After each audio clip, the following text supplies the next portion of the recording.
নমস্কার বন্ধুরা, অঙ্কিতা গল্প স্টুডিওতে আপনাদের সবাইকে স্বাগত। অঙ্কিতা গল্প স্টুডিওর আজকের নিবেদন শুভঙ্কর শাহের একটি হাসির গল্প। গল্পটির নাম দিব্যি। শুভঙ্কর শাহের একটা ফেসবুক পেজ আছে, পেজটির নাম কাহিনীওয়ালা। চাইলে আপনারা একবার ভিজিট করতে পারেন। আর হ্যাঁ, গল্প শুরু করার আগে আপনাদের সবার কাছে আমার বিনীত আবেদন, আশেপাশে যেসব সাউন্ডগুলো হচ্ছে সেইগুলোকে একটু অগ্রাহ্য করে গল্পে মনোযোগ দিন। আশা করি গল্পগুলো ভালো লাগবে।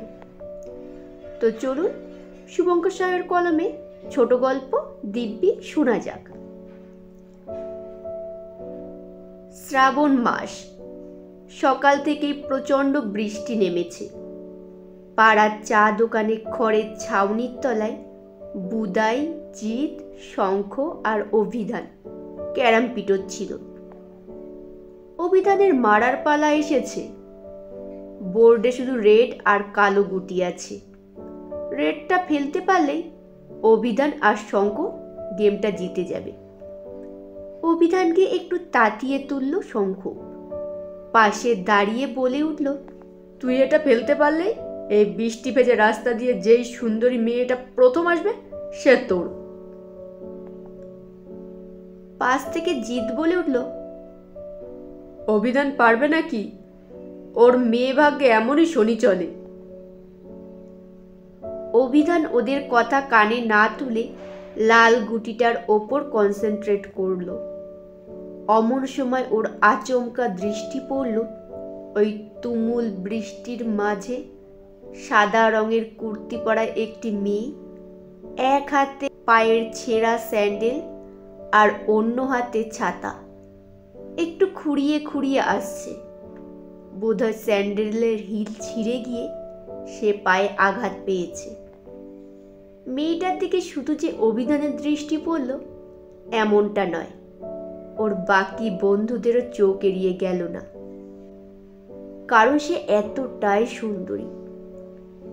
শঙ্খবাদে বাকি দুজন তো বলেই উঠল, ওই দেখ রানী, বলতে বলতে হাতে, আহারে বোধহয় হিল ছিঁড়ে গেছে মেয়েটার।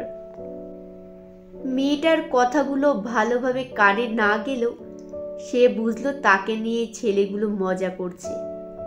কি সব ফালতু মার্কা ছেলে সব, ভাবলো মেয়েটা। শঙ্খ এবার সামনে থেকে বলে উঠল, অভিধান, বোর্ডটা কমপ্লিট করলেই মেয়েটা তোর প্রেমিকা হবেই। অভিধান মেয়েটাকে আর একবার ভালোভাবে দেখে চোখ বন্ধ করে তাকে মনের মধ্যে এঁকে নিয়ে তারপর চোখ খুলে মারল রেডে। রেডটা গিয়ে সোজা পকেট। তারপর একটা হাঁপ ছেড়ে ফের মেয়েটার দিকে তাকালো। শঙ্খ ওদিকে তখন লাফিয়ে উঠেছে, হাম জিত গায়া, হাম জিত গায়া, হাম জিত গায়া। যা, তোরা ডিম পাউরুটি অর্ডার দে। বলতে বলতে অভিধানকে এসে জড়িয়ে ধরল। অভিধান তখন জয়ের উল্লাস ভুলে গিয়ে রাস্তার পাশ দিয়ে হেঁটে চলে যাওয়া মেয়েটার দিকে এক পলকে তাকিয়েছিল, কারণ মেয়েটার চোখ সেই মুহূর্তে তার চোখের ওপরে পড়েছিল, হয়তো শঙ্কর উল্লাসের কারণে। পাশ থেকে তখন জিৎ বলে উঠল মজা করে, আরে হেলচেরা মেয়েটাকে অভিধানের তো বিশাল মনে লেগেছে রে ভাই। মেয়েটার কানে সে কথা পৌঁছেছিল কিনা অভিধান বুঝল না। সে শুধু মেয়েটার সদ্য রেগে যাওয়া মুখটা তার হৃদয়ে গেঁথে যাওয়া অনুভব করছিল। কে এই মেয়েটা? হঠাৎ বর্ষার মেঘের মতো সে কোথা থেকেই বা উদয় হয়েছিল, আর এইভাবে তার মনটাই বা সম্মোহন করে নিল কিভাবে এত সহজে? ত্বককে যে তার ডিম পাউরুটিটা খেতে খেতেও সে অন্যমনস্কভাবে এই প্রশ্নগুলোরই জন্য শুধু উত্তর খুঁজছিল। আর কি দেখা হবে আদৌ তাদের? এই ঘটনার দিন দুই পর অভিধান গ্রামীণ চিকিৎসক নিধন ডাক্তারের বাড়ি গিয়েছে মায়ের জন্য বাতের ওষুধ আনতে। ও মা, গিয়ে দেখে ডাক্তারের চেম্বারে সেই মেয়েটা এখানে সে কি করছে? ডাক্তারে কি কম্পাউন্ডার রেখেছে নাকি নতুন? মেয়েটা একটা শিশিতে ওষুধ বানাচ্ছিল। দরজায় অভিধানকে ঢুকতে দেখে আর চোখে একবার তাকালো। কপালের টিপ, কানের পাশ দিয়ে সরু চুলের গোছা দুদিকে ঝুলছে, যেন কোনো বঙ্কিমচন্দ্রের গল্পের নায়িকা। তার সাথে চোখাচোখি হওয়ার পর মুহূর্তে অভিধানকে দেখে ডাক্তার প্রশ্ন করল, অভিধান, কি ব্যাপার? মায়ের ওষুধ নাকি? হ্যাঁ ডাক্তারবাবু, মায়ের বাতের ব্যথাটা আবার বেড়েছে। ডাক্তার মেয়েটাকে কিশোরী নামে সম্বোধন করে বলল, ঈশ্বরী, এমমোর 200টা 30টা দানার মধ্যে দিয়ে একটা শিশিতে দাও তো। কিশোরী, আহা, বেশ সুন্দর নাম তো। যেমন সুন্দর নাম, ঠিক তেমন সুন্দর তার রূপ। এ রূপের ব্যাখ্যা করা অভিধানের পক্ষে সম্ভব না। অভিধান মেয়েটার থেকে ওষুধের শিশিটা নিতে গিয়ে ফের তাদের একবার চোখাচোখি হতে অভিধান বুঝল কিশোরীর ওই সরল দুই চোখে তার জন্য কোথাও একটা রাগ জমে আছে। তাহলে ওই আগের দিনের ঘটনাটার জন্যই হবে হয়তো। সে নীরবে শিশিটা নিয়ে ডাক্তারকে 30টা টাকা দিয়ে বেরিয়ে এলো। ঠিক সেই দিনই বিকেলবেলা অভিধান বাজারে বেরিয়েছে। দেখে কিশোরী কি সব সাবান, ক্লিপ, টিপের পাতা ইত্যাদি সব কিনে একটা দোকান থেকে বেরোচ্ছে। সে ভাবল একবার গিয়ে তার সাথে কথা বলার চেষ্টা করবে, কিন্তু যদি অন্য কিছু ভাবে, বাজারের মাঝখানে অপমান করে দেয়। কিন্তু ওর সাথে যে একবার কথা না বললে মনটা কেমন আনচান করছে ভেতর থেকে। আচ্ছা, বাজারটা পেরো, তারপর না হয়। ততক্ষণ দূর থেকে ওর পিছু নেওয়া যাক। কিশোরী যাচ্ছে, পিছু পিছু যাচ্ছে অভিধান, আর এমনভাবে যাচ্ছে যেন কিশোরী তাকে সন্দেহ করতে না পারে। কিন্তু আচমকা কিশোরী যে পিছু ফিরে পড়বে তা কি আর অভিধান জানতো নাকি? কিশোরী পিছু ফেরা মাত্রই অভিধান কি করবে ভেবে না পেয়ে সামনের একটা দোকানে দাওয়া দেখতে পেয়ে সোজা সেখানে উঠে গেল। দোকানের ভেতরে ঢুকে গিয়ে থতমত গলায় বলল, আমায় 2 কেজি চাল দিন তো। দোকানদার তো অভিধানের কথা শুনে হা। সোনার দোকানে এসে চাল? আরে কি বলছেন কি আপনি? পাগল টাগল হয়ে গেছেন নাকি? এটা সোনার দোকান। অভিধান এবার একবার করে দরজার আড়াল থেকে বাইরেটা দেখছে আর ভেতরে তাকাচ্ছে, কিন্তু কিশোরীকে আর তার চোখে পড়ছে না। গেল কোথায়? দোকানিটা আবার, এই এই আপনি কি করছেন বলুন তো? চোর নাকি? এই আপনি থামুন তো। আমাকে দেখে আপনার চোর মনে হয়? আমি না, আপনার মুরগির দোকানটা পুরো কিনে নেবো ইচ্ছে করলে। আরে ভাই, এটা সোনার দোকান। দোকানদারের তো মাথার চুল ছিঁড়ে ফেলার অবস্থা। এ কোন পাগলের পাল্লায় পড়ল সে? অভিধান এবার সাহস করে আগের চেয়ে একটু বেশি করে তার মুখটা বাইরে বাড়িয়ে দেখতে যাবে, দেখে কিশোরী রাগান্বিত চোখে তার দিকে তাকিয়ে। অভিধান ধরা পড়ে গেছে।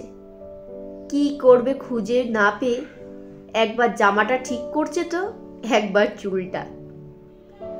কিশোরী তখন তার অদ্ভুত আচরণ দেখে চোখের ইশারায় তাকে দোকান থেকে বেরিয়ে আসতে বলল। অভিধান পা টিপে টিপে একটু একটু করে আসতে দেখে কিশোরী জোর গলায়, তাড়াতাড়ি আসতে পারেন না? অভিধান ভয়ে দ্রুত পা ফেলে তার সামনে গিয়ে চোখ নিচে নামিয়ে ভোলা ভালা ছেলের মতো দাঁড়িয়ে পড়ল। দেখি, চোখ তুলুন। অন্য সময় তো আমার দিকে ড্যাব ড্যাব করে তাকিয়ে থাকেন, তুলুন চোখ। এমন জোরে দাবড়ি মারল যে অভিধানের চোখ আপনা আপনি কিশোরীর রক্ত লোহিত চোখের মনিতে গিয়ে পড়ল। কি ব্যাপার, আমাকে ফলো করা হচ্ছে? সেদিন থেকে দেখছি। অভিধান ভিজে বিড়ালের মতো, কই না তো, আমি তো নারকেল গাছার দড়ি কিনতে এসেছিলাম এই দোকানটায়। অভিধান যে দোকানটায় ঢুকেছিল সে দোকানটার দিকে হাত বাড়িয়ে দেখিয়ে দিল। কিশোরী দোকানের ওপর সাইনবোর্ডে দেখলো ওটা একটা সোনার দোকান। নারকেল গাছা দড়ি, ইয়ার কি, কিসের দোকান এটা? হ্যাঁ, অভিধানের না সব কেমন যেন গুলিয়ে যাচ্ছিল। তাই সে ও না না না, এখানে তো মুসুর ডাল কিনতে এসেছিলাম। দড়ি তো, একটা সাফ কথা জানিয়ে দিচ্ছি, আমাকে যদি আর কখনো ফলো করতে দেখি তাহলে। অভিধান জড়ানো গেল, না আর কখনো হবে না। সোয়াবিনের দিব্যি, থুরি আমার দিব্যি। ওইসব দিব্যি টিব্যি আমি জানি না, না মানে না। আর সেদিন আমায় ছেঁড়া স্যান্ডেল হাতে দেখে অমন বন্ধুদের সাথে মিলে হাসছিলেন কেন? সেদিন তো আমরা অন্য একটা ব্যাপারে নিজেদের মধ্যে একটু হাসাহাসি করছিলাম। অন্য একটা ব্যাপারে? আমাকে কি একেবারে ঘাসে মুখ দিয়ে চলি বলে মনে হয় নাকি আপনার? বলুন, কি শর্ত লেগেছিলেন বন্ধুদের সাথে? অভিধান ভাবলো, এ মেয়ে আমাদের সত্যর কথাটা জানলো কি করে? শুনতে পেয়েছিল নাকি? আপনি মানে কি করে জানলেন? একটা মেয়ে রাস্তা দিয়ে একা আসছে আর চারটে জোয়ান ছেলে বসে বসে দেখবে, শুধু এটা আমাকে বিশ্বাস করতে হবে? কি শর্ত ছিল বলুন আগে? অভিধানের মুখ দিয়ে গড় গড় করে সব সত্যিটা বেরিয়েই গেল। আমি যদি লাল গুটিটা ফেলতে পারি তাহলে রাস্তা দিয়ে যে সুন্দরী মেয়ে আসবে সে আমার হবে। ফেলেছিলে? অভিধান মুখে জবাব দিয়ে শুধু ঘাড় নেড়ে সম্মতি দিল তার প্রশ্নের। তাই এবার আমি তো তাহলে আপনার। অভিধান যেন একটু লজ্জা পেল। আপনি মানে ওটা তো শুধু। হ্যাঁ, খবরদার যদি শুনেছি এসব আজে বাজে তক্ক ধরা, যান এখান থেকে, আর কোনোদিন যেন ফলো করতে না দেখি। অভিধান ফের মাথা নাড়ল। কিশোরী চলে যেতে অভিধান দীর্ঘ নিঃশ্বাস ফেলে হাঁপ ছাড়ল আর মনে মনে বলল, বাঁচা গেছে, কি ডেঞ্জারাস মেয়ে রে। ওদিকে কিশোরী যেতে যেতে মনে মনে হাসলো আর ভাবলো, সৃজন কাকা আমার জন্য খুব খারাপ ছেলে পছন্দ করেন। আর যাই হোক, ছেলেটার মনটা অত্যন্ত সরল। সেদিন শঙ্কর সাথে দেখা হলে পর অভিধান তাকে কিশোরীর কথা জানিয়েই দিল। শঙ্কর তা জানা মাত্রই অভিধানের পিঠে চাপড় দিয়ে, কি বলেছিলাম সেদিন, রেটটা ফেলতে পারলে মেয়েটা তোর, দেখলি তো মিলে গেল। চল এবার পার্টি দেখ এই আনন্দে। দূর বাবা, আগে পুরোটা তো শোন। মেয়েটার সাথে আমার আবার আজ সকালে বাজারে দেখা হয়েছিল। ওকে একটু ফলো করেছিলাম যে কোথায় যায় কি করে দেখি। মেয়েটা তো বুঝতে পেরে গেছে। সে কি? তারপর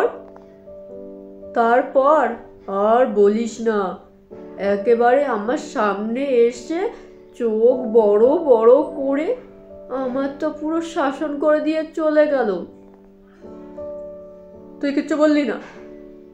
পুরুষ মানুষ রে, বুকের পাটা নেই? তুই ওর সামনে পড়লে দেখবো তুই কত পুরুষ মানুষ। সে যাই হোক, তোর পছন্দ তো? অভিধান শঙ্কের এই প্রশ্নে একটু আবেগী হয়ে পড়ল যেন। শুধু আমার দিক থেকে ওর প্রতি টান থাকলে হবে বল? সে যদি না চায়?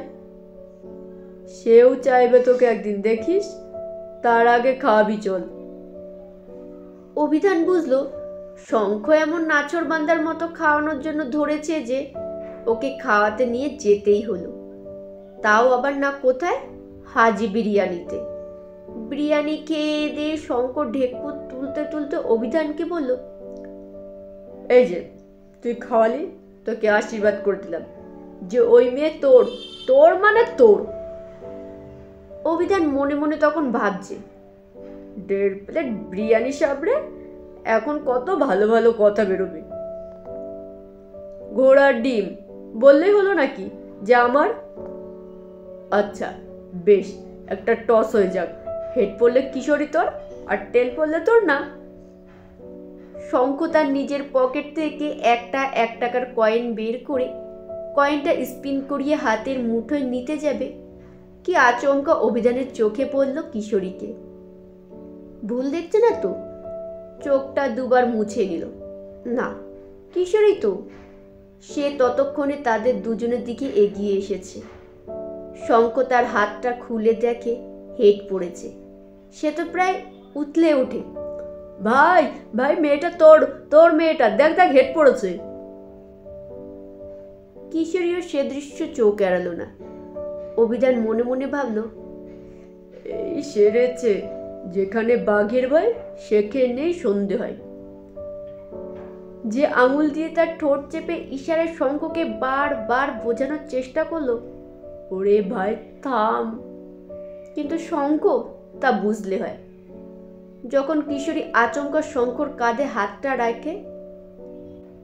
এই যে শুনছেন দাদা, কথাটা বলেছে। শঙ্খ হাসতে হাসতে পেছন ফিরে কিশোরীকে দেখে যেন আচমকা ভূত দেখার মতো অবস্থায় পড়ে মুখ থেকে ওই নির্মল হাসিখানা মুহূর্তে টেনশনের আকার নিল। কিশোরী তার চোখ মুখের বদলে যাওয়া রূপ দেখে বলছি কি, আপনি কি বর্ষাকালের আকাশ নাকি? এই এক, আবার একটু পরে আর এক। অভিধান তখন নিজের হাসি চাপতে পারল না। ফিক করে একটা হেসে দিয়ে মনে মনে ভাবল, নে এবার ঠালাটা তুই সামলা। কিশোরী অভিধানের ঠোঁটে ফিক করা হাসিখানা দেখে আহা কি মিষ্টি হাসি, একেবারে দেখলেই গাটা জ্বলে ওঠে যেন। কিশোরী এবার চোখ এবং কণ্ঠস্বর দুইয়ের ভাষা পরিবর্তন করে, টস করে কোন মেয়েকে জেতা হলো শুনি আপনার? ইয়ে মানে মানে পাঠা ছাগলের দিব্যি, মানে আমার দিব্যি, অন্য কোনো মেয়ে না। অভিধানে সব কিছু তাল গোল পাকতে শুরু করেছে। এই, আপনি দিব্যি না খেয়ে কিছু বলতে পারেন না? তাছাড়া এত ভুলভাল দিব্যি খান কেন? পাঠা ছাগলের দিব্যি? পাঠা ছাগলের দিব্যি। গলা বদল করে একটু ব্যঙ্গ করে কথাটা বলল কিশোরী। আসলে আসলে দিব্যি খাওয়া আমার অভ্যেস হয়ে গেছে। আর কথার মাঝখানে এমন গোদকে খাওয়াটাও কি অভ্যাস, তাই না? শঙ্খ তো পাশে দাঁড়িয়ে হা করে কিশোরীকে দেখছিল। এ তো সত্যি। একবার এর থেকে দূরে যায় আর বাপের জন্মের মুখোমুখি যেন না হতে হয় ঠাকুর। শঙ্খ তো পাশে দাঁড়িয়ে হা করে কিশোরীকে দেখছিল। এ তো সত্যি, একবার এর থেকে দূরে যায় আর বাপের জন্মে এর মুখোমুখি যেন হতে না হয় ঠাকুর। অভিধান কি উত্তর দেবে কিছু খুঁজে পেল না। সে তো জানে এমন কথা জড়িয়ে যায় শুধুমাত্র কিশোরীর সামনে এলে। কিশোরী অভিধানের উত্তরের অপেক্ষা না করে, দাঁড়াও দাঁড়াও, এই তোমরা এখানে কিভাবে? শঙ্খ পাশ থেকে কাচুমাচু গলা, কেন আমরা আসতে পারি না? তোমরা কি এবেলা দুজন মিলে আমায় স্টক করছিলে? এমা না না, আমরা তো বিড়াল খেতে আসছিলাম। ফের কথা গুলিয়ে গেল অভিধানে। কে বিড়াল খেতে? সাল্লা হারামজাদা, বিরিয়ানি বিরিয়ানি বলে অভিধানের মাথায় চাটিয়ে দিল শঙ্খ। তখন অভিধান বলল, হ্যাঁ হ্যাঁ হ্যাঁ হ্যাঁ হ্যাঁ, বিরিয়ানি বিরিয়ানি। সত্যি বলছো নাকি? বৃষ্টি নামলো বাইরে, শ্রাবণের ভরা বৃষ্টি। থামলে হয়, ততক্ষণ পর্যন্ত কিশোরীর কাছে থাকা মানে তো। অভিধান করলো কি, এই আমার পেটে লাগছে শঙ্খ, আমি এলাম, তুই যদি যাস তো চলে আয়। বলে সেই বৃষ্টির মাঝে সে সেখান থেকে বেরিয়ে ছুট। শঙ্খ কি করবে না করবে ভেবে না পে, আরে আমারও লাগছে রে, দাঁড়া। কিশোরী তাদের কাণ্ড দেখে, আরে দাঁড়াও, বৃষ্টিতে ভিজলে জ্বরে পড়বে যে। ততক্ষণে তারা দুজন কিশোরীর ধরা ছোঁয়ার বাইরে। ভিজতে ভিজতে তারা দুজন একটা চায়ের দোকানের ছাওয়া এসে রুমালে মাথা মুছতে মুছতে শঙ্খ প্রথম অভিধানকে বলল, তুই কি রে, আমাকে একা ফেলে রেখে চলে আসছিলি? অভিধান একটা সিগারেট ধরিয়ে বড় করে টান দিয়ে ধোঁয়া ছেড়ে, কই এবার তোর পুরুষত্ব আমসত্বর মতো হয়ে গেল কেন? শ্রীমতী ভয়ঙ্করই তো পুরো। সে আর বলতে, যত সামনে না আসে ততই ভালো। কিন্তু সেদিন সন্ধ্যায় যে কিশোরীর সামনে তাকে যেতে হবে তা কি আর অভিধান জানতো? বৃষ্টিতে ভিজে সন্ধ্যে থেকে নাকটা সরসর করতে শুরু করলো। বুঝলো ওষুধ না নিলে জ্বর আসবেই। কিন্তু সৃজন ডাক্তারের বাড়ি গিয়ে দেখে ডাক্তার নেই, তার বদলে কিশোরী আছে। কি করবে সে? ফিরে আসবে না? একবার জিজ্ঞেস করলে হয় না ডাক্তারবাবু কোথায়? জিজ্ঞেস করেই নিল, বলছি যে ডাক্তারবাবু নেই। কিশোরী তাকে দেখে, না, কি দরকার? এমনভাবে প্রশ্নটা সে করলো যেন তাকে সে চেনেই না। কি ব্যাপার? কোথায় গেছেন? একজন পেশেন্ট ছিল, তাকে সে ওষুধ দিচ্ছিল, সেটা তাকে বুঝিয়ে দিয়ে বিদায় করে দিয়ে, হঠাৎ পালিয়ে এলেন কেন? তখন আসলে হয়েছিল কি, খুব পেটে ব্যথা। মিথ্যা বলার জায়গা পাও না।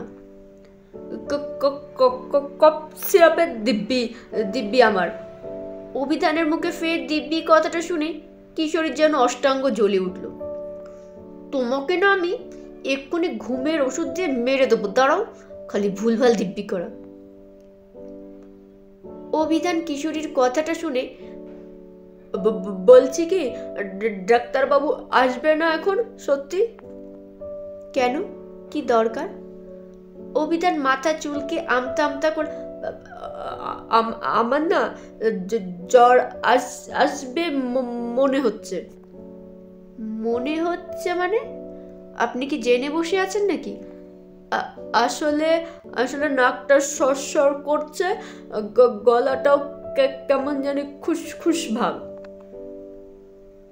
এখান থেকে সোজা দরজার বাইরে যাবে, গিয়ে দেখবে এক বালতি জল রাখা আছে, ওতে গিয়ে ডুব দাও না, দেখবার কিচ্ছু করতে হবে না। কি যে বলছেন আপনি? ওষুধ না? পুরো কথাটা বলতে দিল না কিশোরী তাকে। ওষুধ লাগবে? ওষুধ? বৃষ্টিতে দৌড়ে পালানোর সময় মনে ছিল না? কি করতাম? পেটে লাগছিল তো। লাগুক না আরো, পেটে, মাথায়, বুকে, চোখে। কথাগুলো বলতে বলতে কিশোরী অ্যাকোনাইটের কয়েক ফোঁটা ডোজ একটা শিশিতে দানা ওষুধের সাথে মিশিয়ে দিয়ে অভিধানের দিকে বাড়িয়ে দিয়ে, 4 দানা করে 3 বার। ওষুধ? ইয়ে মানে আপনি? কি? আমার থেকে মানে? দাও দাও, ফেরত দাও, খেতে হবে না তোমায়। কিশোরী তার দেওয়া ওষুধ ফেরত নিতে হাত বাড়ালে অভিধান তার হাতটা পেছনে সরিয়ে নিয়ে, না, আমি বলতে চাইছিলাম। বুঝেছি আমি, আমাকে অপমান করা। কেন, আমি ওষুধ দিলে আপনি নেবেন নাকি? ফেরত দিন বলছি। না না থাক, কত দিতে হবে? কিচ্ছু দিতে হবে না, ওষুধ ফেরত দিন। যে রুগী ডাক্তারকে বিশ্বাস করে না তাকে আমি ওষুধও দিই না। কাঠপিঁপড়ে দিবি? আমার আপনাকে বিশ্বাস হয়েছে। কাঠপিঁপড়ে দিবি? আসো আসো, তোমায় কাঠপিঁপড়ের মতো কেটে দিচ্ছি। বলতে বলতে কিশোরী অভিধানের একেবারে কাছে গিয়ে, দাও বলছি, দাও এক্ষুনি ওষুধ ফেরত। ওষুধের শিশে নিয়ে দুজনে তো প্রায় কাড়াকাড়ি লেগে যাওয়ার মতো অবস্থা। তারপর যখন কিশোরী ওষুধের নাগাল পাচ্ছিল না, তখন সে অভিধানকে বলল, দাঁড়াও, সোজা হয়ে দাঁড়াবে বলছি। অভিধান কিশোরীর শাসনের কাছে হার মেনে গিয়ে সোজা হয়ে স্থিরভাবে দাঁড়িয়ে পড়ল। এবার দাও ওষুধটা। অভিধান হাতের মুঠো খুলে ওষুধটা তার দিকে বাড়িয়ে দিয়ে মুখ চোখটা বাচ্চা ছেলের মতো করে, আমার সত্যি রাতে জ্বর আসবে। কই দেখি কপালটা। অভিধান মাথাটা ঝুঁকিয়ে কিশোরীর দিকে এগিয়ে নিয়ে যেতেই কিশোরী সেই প্রথমবারের জন্য অভিধানকে স্পর্শ করল। আর তার স্পর্শে অভিধানের যেন কম্পন অনুভব হলো, জামার ভেতরে ঘাম দিতে শুরু করলো। এই বুঝি তার কিছু একটা হয়ে যায়। কিশোরী তার কপাল থেকে হাত সরিয়ে তাকে ওষুধটা ফের দিয়ে বলল, আর যদি কখনো এমন বলেছ তো মুখ করার দিবি, আর বলবো না। ওফ, দেখো তোমার দিব্যি, একদিন তুমি খুনই করে ফেলবো। অভিধান নিজেও জানে না তার মুখ দিয়ে এই কিশোরীকে দেখলে কি উল্টোপাল্টা দিব্যিগুলো বেরিয়ে আসছে। অমন সময় সৃজন ডাক্তার চেম্বারে ফিরে এলো। তাকে দেখে অভিধান সঙ্গে সঙ্গে তার কাছে প্রায় ছুটে গিয়ে, ডাক্তারবাবু, আমার জ্বর এসেছে, এই ওষুধটা ঠিক আছে কি না? বলতে বলতে অভিধান থেমে গেল। খেয়াল পড়ল কিশোরীও তো আছে। সে চোখ বন্ধ করে জিভ কেটে ধীরে ধীরে ঘাড় ঘুরিয়ে পিছনে ফিরে দেখে কিশোরী তার দিকে তাকিয়ে কোমরে হাত দিয়ে রাগে পুরো ফুঁসছে। কি করবে এবার সে? আর চোখে ডাক্তারবাবুকে একবার অন্যমনস্ক দেখে অভিধান চুপি চুপি একবার কানটা ধরে ঠোঁটের ইশারায় কিশোরীকে বলল, সরি, আমার ভুল হয়ে গেছে। কিশোরী তার উত্তপ্ত দুই চোখের মনির ইশারায় অভিধানকে বোঝালো, বাইরে চলো, দেখাচ্ছি আমি। অভিধানকে যখন ডাক্তারবাবু বলল, আরে হ্যাঁ, কিশোরী দিয়েছে তো, ঠিক আছে, ও তো এসব নিয়ে পড়াশোনা করছে, তুমি জানো না বুঝি? সেরেছে, হোমিওপ্যাথি নিয়ে পড়াশোনাও করছে, আর তার তো রক্ষে নেই তার, ভাবলো অভিধান। ডাক্তারবাবুর ক্লিনিক থেকে সবে বাইরে বেরিয়ে পালিয়ে যাবার মতলব করছে, অমনি সামনে পড়লো স্বয়ং বাঘিনী। দাঁড়াও, পালানোর মতলব? মুখ করা এর দিব্যি, এর দিব্যি, ওর দিব্যি, গোষ্ঠীর পিণ্ডের দিব্যি। কি মনে করো আমি কিচ্ছু জানি না? না জেনে বুঝে তোমায় আমি ওষুধ দিয়েছি? হ্যাঁ? অভিধান তখন শেষ। আলু ভাতে দিবি, আলু ভাতে দিবি? আমি আমি আসলে আসলে নিজে থেকে করতে চাইনি, আমায় অন্য কেউ যেন মনে হলো করিয়ে দিল। কিশোরী এবার তার হাতের সামনে আঙুলটা অভিধানের একেবারে মুখের সামনে নিয়ে গিয়ে দাঁত মুখ খিচিয়ে ফেলতেই অভিধান তো ভয়েই তার দুই চোখ বন্ধ করে দিয়েছে। কিশোরী অভিধানের এই অবস্থা দেখে তাকে কিছু বলতেই পারল না, উল্টে নিজের মনে মনে একটু হাসল। কি ভীতু ছেলে, একে আলাদা করে আর শাসন করার প্রয়োজন পড়বে না। তারপর অভিধান যখন বুঝলো যে কি ব্যাপার, কোনো কিছু সারা শব্দ নেই কেন, সে চোখ দুটো আস্তে আস্তে খুলে দেখে কিশোরী হাসি মুখে তার দিকে তাকিয়ে দাঁড়িয়ে আছে। কি হলো, বাঘিনী এমন হরিণী হয়ে গেল কেন? হঠাৎ এ কথা বলতে গিয়ে তার শুরুতে বলেও ফেললো এ কথা। বাঘিনী, রাগিনী, তুড়ি। কি? আমি বাঘিনী?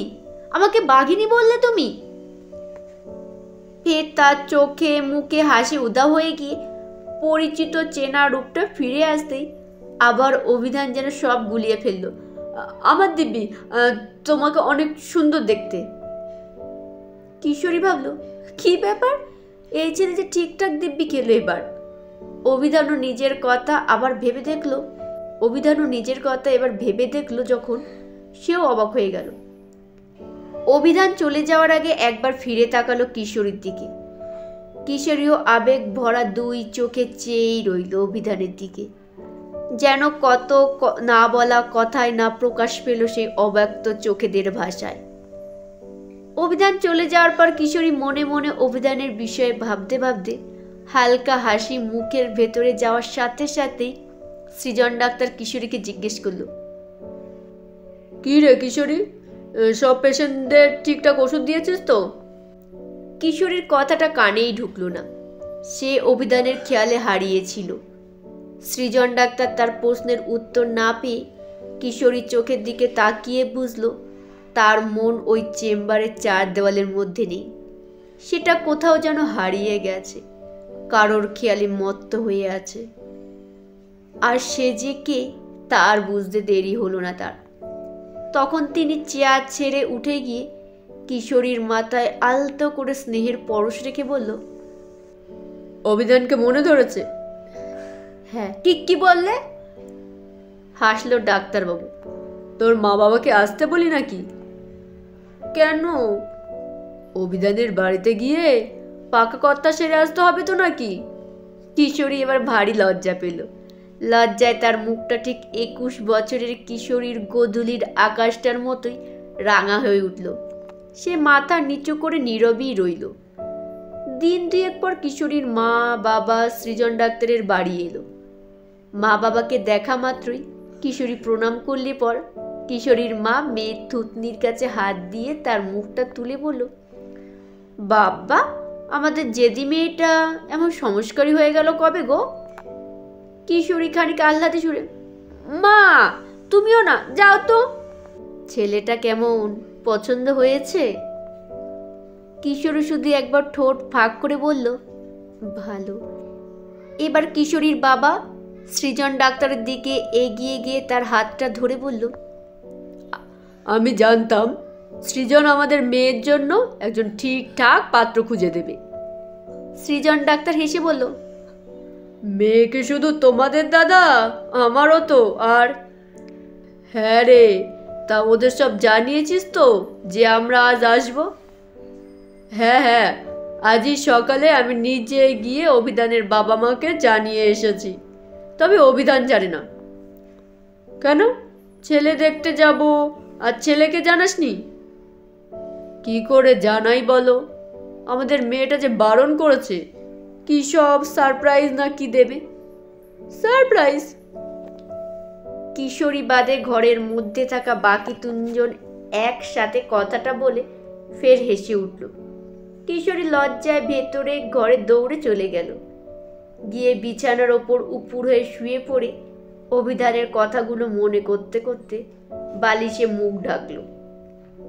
প্রথম ভালো লাগার অনুভূতিগুলো আসলে সকলেরই এমন মধুর হয়।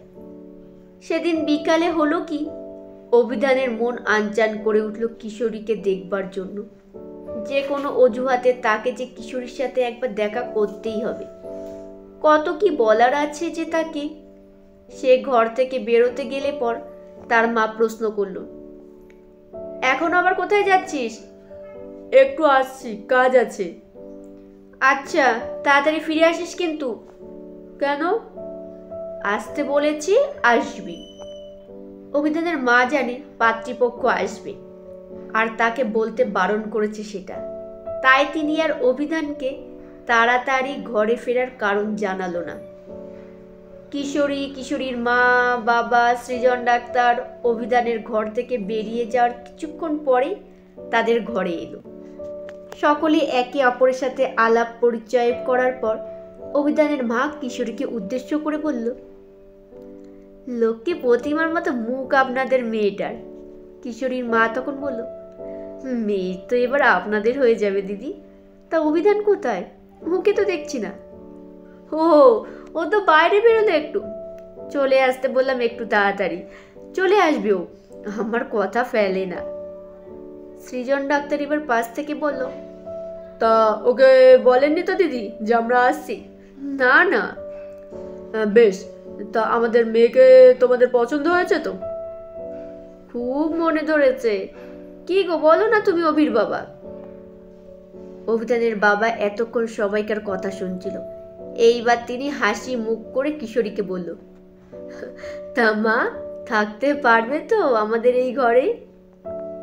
কিশোরী শুধু একবার ঘাড় নাড়ল।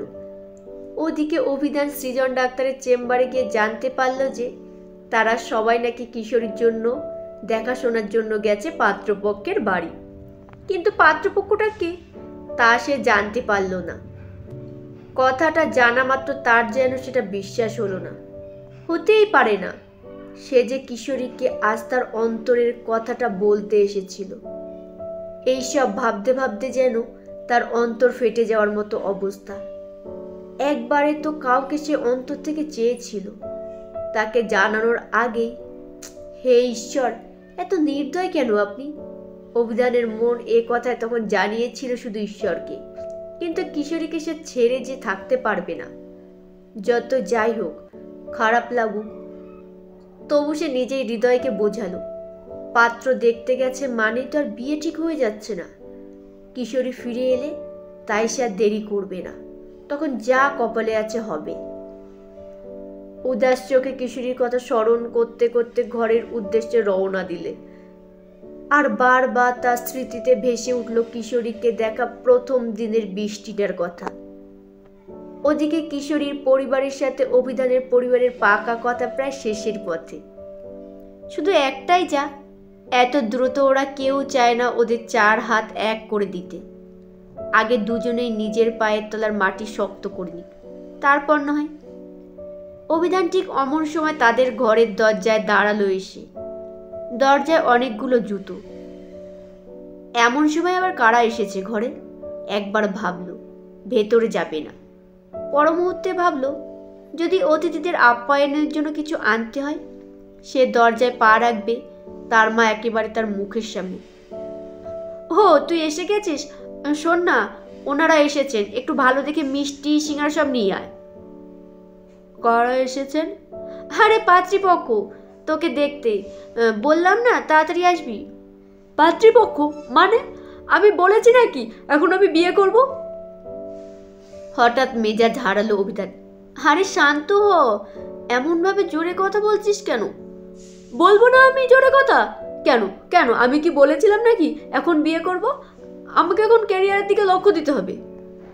মেয়েটা লক্ষ্মী প্রতিমার মতো, আর ফ্যামিলিও ভালো, বেশ, তোর ওদেরও ঠিক পছন্দ হবে।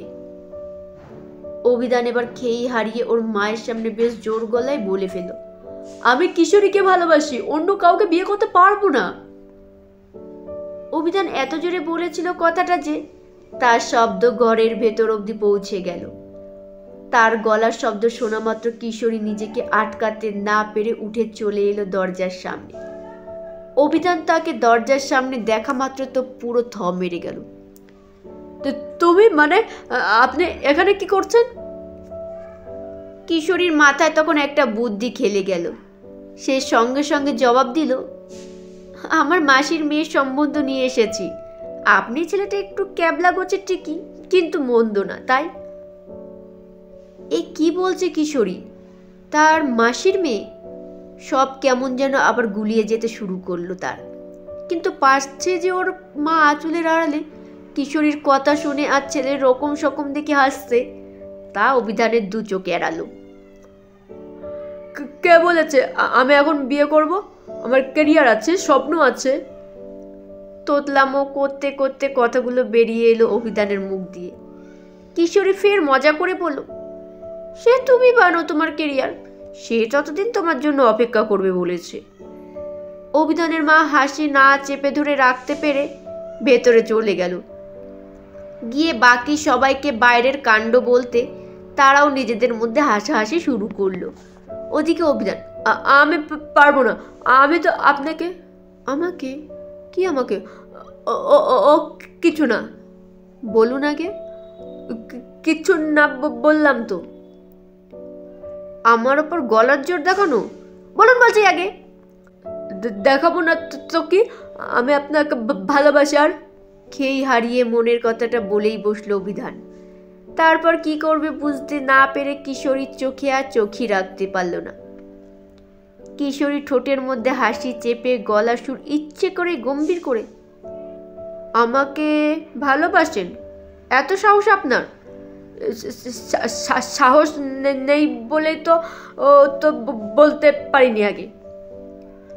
কথাটা যেন নিজের মনে মনে ঠোঁটের ভেতরেই আউড়ে উঠল অভিধান।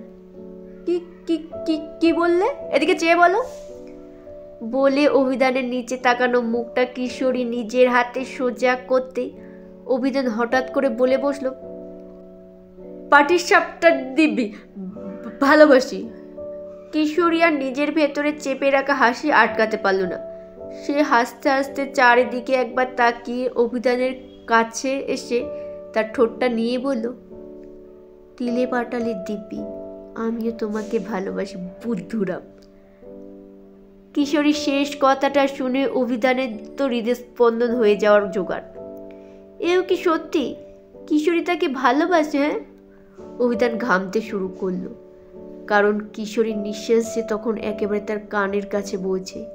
সে থতমত সুরে, তবে যে তুমি বললে তোমার মাসির কোন মেয়ে? তোমার দিব্যি, ওটা ডাহা মিথ্যে ছিল। কথাটা বলে কিশোরী টুক করে অভিধানের গালে তার ঠোঁটে সিগনেচার দিয়ে দিলে পর অভিধানকে আর কে পায়? তার সব কিছুটা যেন আবার গুলিয়ে যেতে লাগলো। তার কানের সামনে কোথা থেকে একটা গান ভেসে এলো, পাগল হয়ে যাব আমি, পাগল হয়ে যাব। নমস্কার, শেষ হলো গল্প পাঠ। কেমন হলো অবশ্যই কমেন্টে জানাতে ভুলবেন না। আর আপনাদের দিব্যি, আপনারা এই গল্পে অবশ্যই একটি করে কমেন্ট করবেন আর লাইক করবেন। যারা শুনছেন আপনাদের সবার দিব্যি, আপনারা এই গল্পে লাইক ও কমেন্ট অবশ্যই করবেন। আর কোন দিব্যিটা সবথেকে বেশি ভালো লেগেছে, সবথেকে হাসির ছিল, সেটা অবশ্যই কমেন্টে জানাবেন যে কোন দিব্যিটা সবথেকে হাসির ছিল। আর শেয়ার করবেন কাছের আত্মীয় স্বজন বন্ধু বান্ধবদের কাছে।